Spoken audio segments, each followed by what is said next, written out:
Hello, hello, and welcome back to the Money Bear podcast. This is your host, Chloe Daniels, better known as Chloe Bear Money Coach on the internet. I have gotten so good at saying that. Like, it's so quick and easy.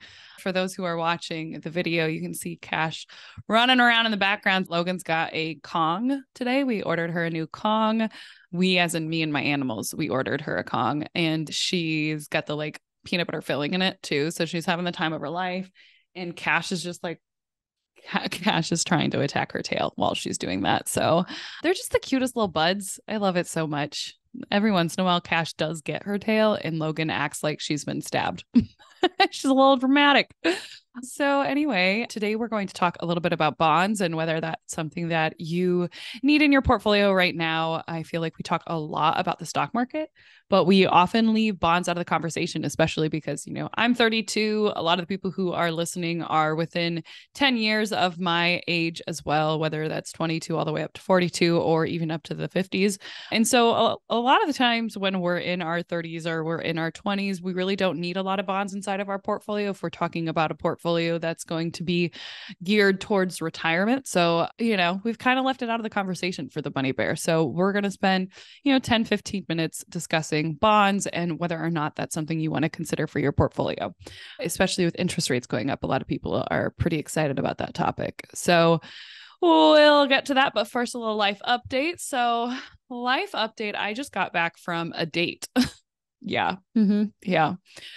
And it was the most casual date I think I've ever been on because this guy and I have been talking back and forth on Hinge, and I'm just like trying to get my feet wet again. I'm not like really that interested in dating right now, but I was chatting with him and he was like, "You want to grab coffee sometime?" And I was like, "Sure." That's not particularly specific. And I gave him my number, and then he started texting me. He's a terrible texter, not at all interesting via text. And I was like, "Listen, do you just want to like grab food right now? Like, have you had lunch? Or do you have lunch plans? Let's go grab food." So we went and we grabbed a slice of pizza. It was an hour long. I think lunch dates might be my new favorite. They're not like sexy by any stretch of the imagination, but I was able to get like the vibe of this person. And he's lovely. He's like a totally attractive and nice person. I don't think I'll be dating him, but it was still like a nice get my feet wet. And like it was like $8 the whole thing. The date was $8 and I did not pay. So yeah, I it was fun. I mean, I might hang out with him again, but I don't know. I don't think I'm really open romantically right now, considering Tarek and I just broke up last month. It's been about a month since we've been broken up, and it just doesn't feel like a huge priority to me right now. In other words, or in other, not in other words, that's not what I was trying to say. Is that the only update I have?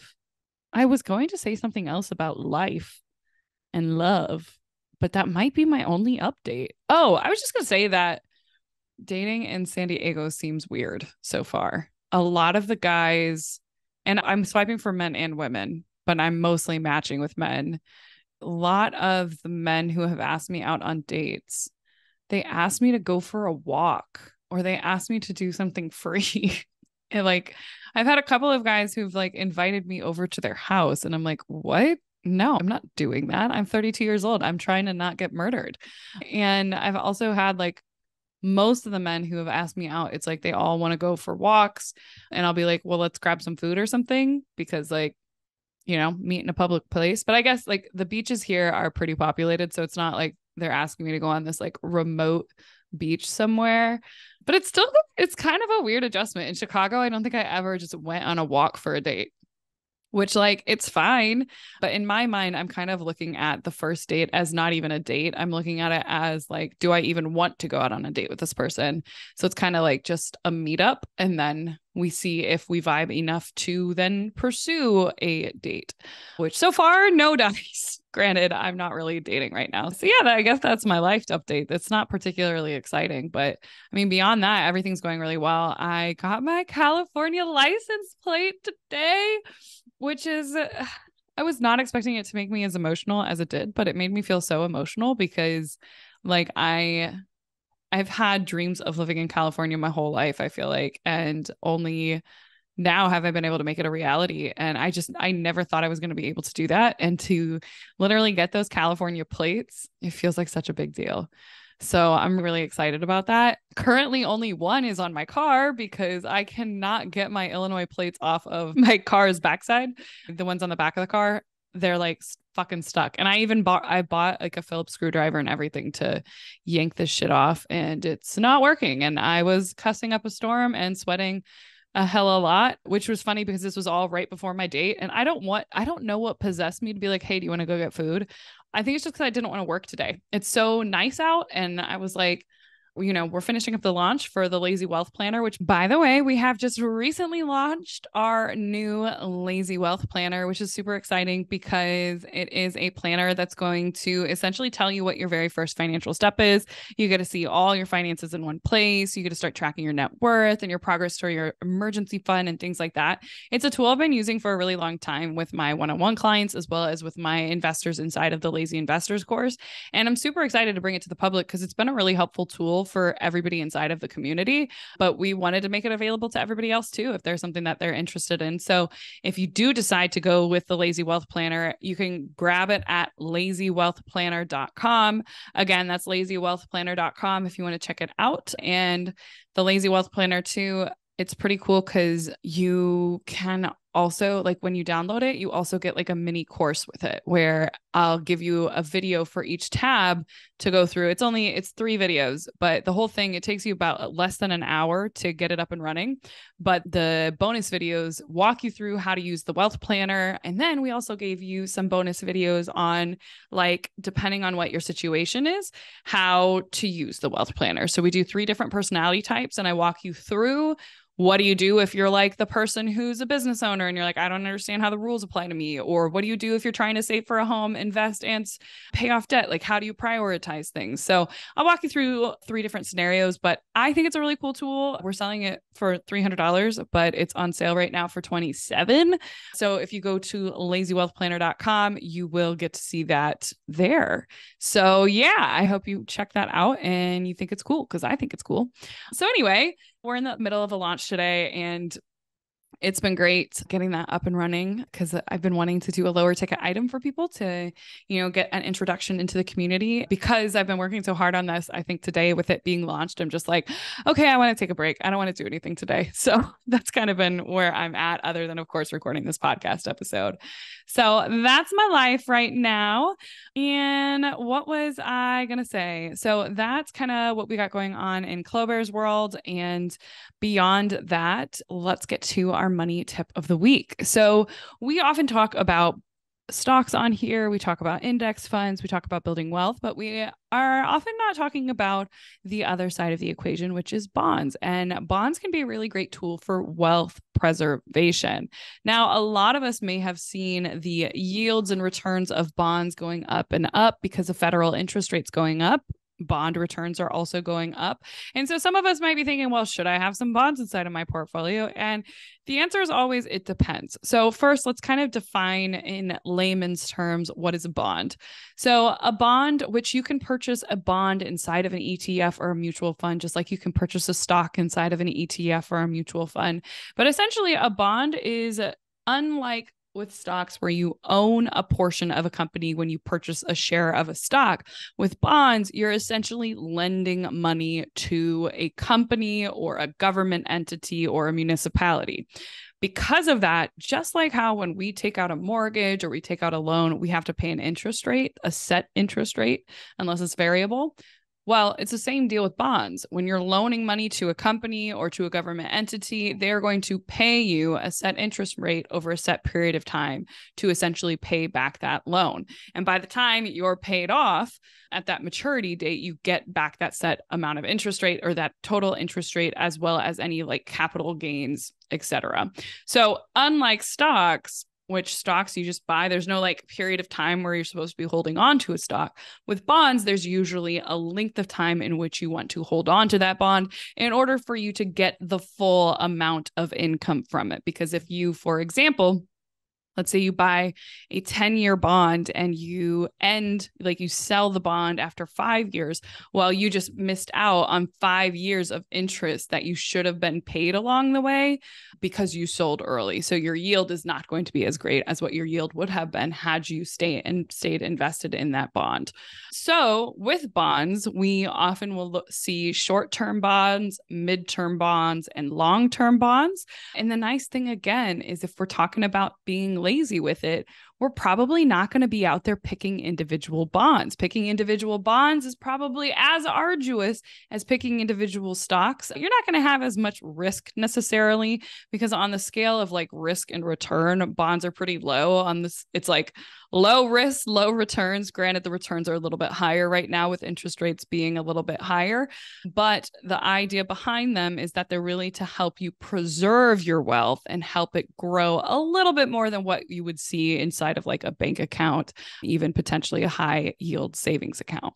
So that's kind of in a nutshell what a bond is. But most of the time when we're talking about bonds, the way I see people investing in bonds, it's not picking individual bonds. You're picking bond funds or bond mutual funds. So either an ETF or a mutual fund. Keep in mind, when we talk about funds, we're talking about like the difference of you buying a single chocolate bar, which is like buying an individual stock or buying an individual bond, or buying a box of chocolates, a bag of chocolates. So keep that like kind of image in mind when we're talking about a single bond, an individual bond, or an individual stock. You're buying one thing. When we're buying a fund, we're buying a bag of chocolates. We're buying a bunch of different bonds inside of it. And that can be in the form of an exchange traded fund, AKA an ETF, or in a mutual fund as well, which could be an index bond fund too. So bonds, for me, I have not been investing in bonds like almost at all. In fact, I think I have no bonds in my portfolio right now, but that's because bonds, in my view, are more for people who are focused on generating income where they want to get paid that set amount of interest rate over a set period of time, or it's for people who are looking at preserving a portion of their wealth. I am in the wealth accumulation stage. I don't have a lot of wealth for me to preserve. Like, sure, yes, my net worth is almost $300,000 these days. Is that wealth that I want to preserve? Yes, but more important than preserving it, I'm focused on growing it because I'm not planning on retiring for 20 to 30 years. So when we're thinking about bonds, a lot of us who are in our early 20s or who are even in our early 30s, we're probably not going to have a huge amount of bonds inside of our portfolio, but people are getting a lot more tempted with going into bonds right now because the interest rates are a lot higher. Last year in 2022, we saw a lot of volatility even within the bond market. So often people think bonds are like a surefire thing to not lose money, but even the fund BND was down, which is like a total US bond fund, which has a ton. I think it has thousands of different bonds inside of it from the US. That bond fund was down 10% last year. And so it's not really something that we're using in the short term when it comes to bonds. We're still probably, if we're saving for a house that we want to purchase in the next 1 to 2 years, we're probably not going to be using bonds because bonds will still face some volatility in the short term, depending on what's doing with the economy overall. But essentially, what you want to do when you are purchasing bonds for something that maybe you have a goal, maybe you want to buy a home in the next 5 years, well, then you would be looking at, okay, can I find a bond fund or individual bonds that are aligned with the same maturity date that I'm going to need to access the money? Ideally, you want to keep that money inside of the bond, just like you would, the stock market for the set period of time that you're planning on. So let's say you have a 5-year time frame. Well, you're going to look for a bond fund that has a 5-year maturity date, or maybe even a 3-year maturity date. Same deal with if we're looking at bonds for retirement. If you are not planning on retiring for 20 to 30 years, you're going to be looking at those long-term bond funds to align it with whenever you think you're going to want to access that money. So there are, in terms of bonds, like I said, you can buy them in ETF form. You can buy them in mutual form. There are a bunch of different types of bonds as well. Like the bond market is complex. It's huge. That's why as a lazy investor, I really only focus on the funds. But you could buy corporate bonds where you're essentially loaning money to corporations. You could buy municipal bonds, and these are usually tax-free or tax exempt, but where you are essentially funding local projects or projects in whatever area of the United States that you're investing in. And then beyond that, you also just have government bonds. So bonds where you're essentially loaning money to the US government. Those bonds are going to be considered the safest bet when it comes to buying bonds. Corporate bonds are probably going to be the more riskier side of things, especially because you can loan money to any type of company. And some companies are companies you do want to loan money to, and some companies are not at all a company that you want to be loaning money to, like companies that could potentially be going bankrupt. And in terms of risk, I would probably say most of the time you're looking at like the least risk is your treasury bonds, your government bonds, things that you're loaning money to the federal government. Whereas below that, probably municipal bonds, especially if you're buying them on like where you're buying a lot of them, you're not just focusing on one municipality, and then corporate bonds along the way. So for the use of bonds, when we're looking at bond ETFs, you have a lot more liquidity with ETFs. So you can buy and sell bond funds all day long if you wanted to, especially if they were ETFs. With mutual funds, with bond funds, you can only buy them once a day. And then when you're buying individual bonds, usually, like I said, you want to be buying and holding them on for whatever the term of the maturity is. Some bonds, like I bonds, you have to stay invested for a certain period of time. So just make sure that you understand the time frame when you're buying an individual bond. Again, that's why I like to just go with bond ETFs or mutual funds, because we don't have nearly as many restrictions in that area. But I mean, that's the general thing about bonds. Now, some of you may be thinking like, well, if a bond is paying more in interest rate than my high yield savings account, should I be using bonds for my emergency fund?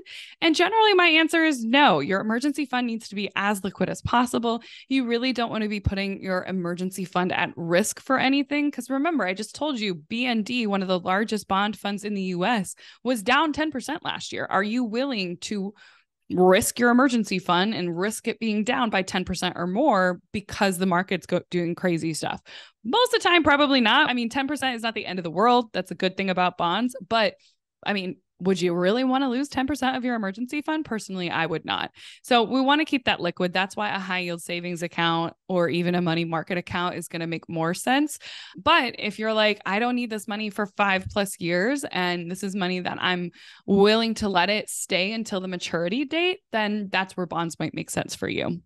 The time where bonds make the most sense is when we start to move into our wealth preservation mode. Okay. So if you are in your 20s or you're in your 30s and you don't have plans to retire for 20+ years, the likelihood that you're going to have a large portion of bonds inside of your portfolio, even now with bonds doing as well as they're doing, likely you're probably not going to have a huge amount of bonds in your portfolio. Because if bonds are returning 5% and it's like a guaranteed return for a set period of time, but you could have been making 8, 10, 20% in the stock market, then you're probably not going to want to be cashing in on those bonds, even though that security, that risk-free return, and I say risk-free with air quotes, is tempting.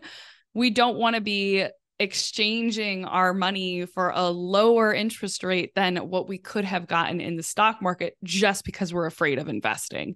So that's why really understanding your risk preference and your time horizon is incredibly important, because you may feel very tempted to go into bonds because of the interest rates and the guarantees that they're giving right now. But that might not be the best move. Just like a lot of people shouldn't be hoarding money into a high yield savings account just because the guarantee return of 5% until it, or 4% until it changes. We need to be investing that money. We need to be taking advantage of time. We need to be taking advantage of how the stock market moves. But a lot of folks are afraid. So instead, they will focus on those lower risk opportunities for a much lower return over the long term. So I hope that helps. If you are, I think the scenarios where bonds make the most sense for people is people who have a specific time frame or they are saving for a specific thing and they have found a bond fund that is going to align with that time frame for them. It's for people who are nearing retirement and who are looking for wealth preservation tools where they're going to be, still earning something, but they'll get some income from the interest rates that they're earning, as well as any capital gains within the bonds.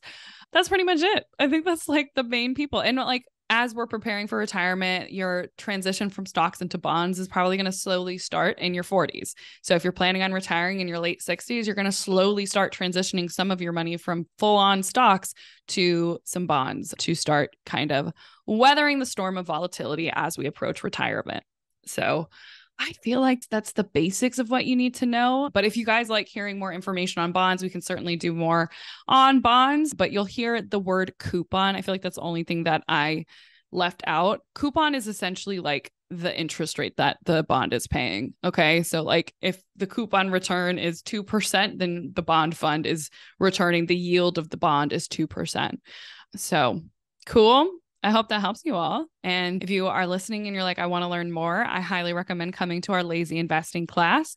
And you can learn more at lazyinvestingclass.com. I'll let you guys go and I'll see you all next week. Bye-bye. Thank you so much for listening to the Money Bear podcast. If you've made it this far, do us a favor, take 2 seconds, rate, review, and subscribe. It seriously means the world to me. And if you just take a sec to do that, I will appreciate you endlessly. And if you do, let me know on Instagram and I'll thank you personally. So got that. And of course, since we were talking about anything financial on this show, please note that nothing on this show is intended as financial advice. I don't know you, unfortunately, and because of that, I cannot tell you what to do with your money. You got to work with a financial professional who knows your situation, who is preferably a fiduciary, and keep in mind that everything that we talk about on this podcast is for education and entertainment purposes only. It's all my opinion. So there's that. If you want to see our full terms and conditions, head on over to the show notes. And while you're there, we've got free resources for you to get started on your money journey down in the show notes as well, including a free guide to help you with your budgeting templates and budgeting tutorials and investing 101, understanding the different accounts that are out there. All that good stuff is inside of my free guide, which is also available at thelazyinvestorscourse.com/guide. And if you're ready to take our relationship to the next level, I am also hosting a monthly investing class. And that investing class, you can find the times we're offering it this month at thelazyinvestorscourse.com/webinar. That link is in the show notes as well. And that's where you have the chance to meet me live and ask those money questions live. It's a good time. We've had over 20,000 people as of recording this join or register. And yeah, it's always nice to meet you guys. So I hope to see you there. Again, all that is available down in the show notes. So thank you again for coming and listening. I appreciate you, and I'll see you next week.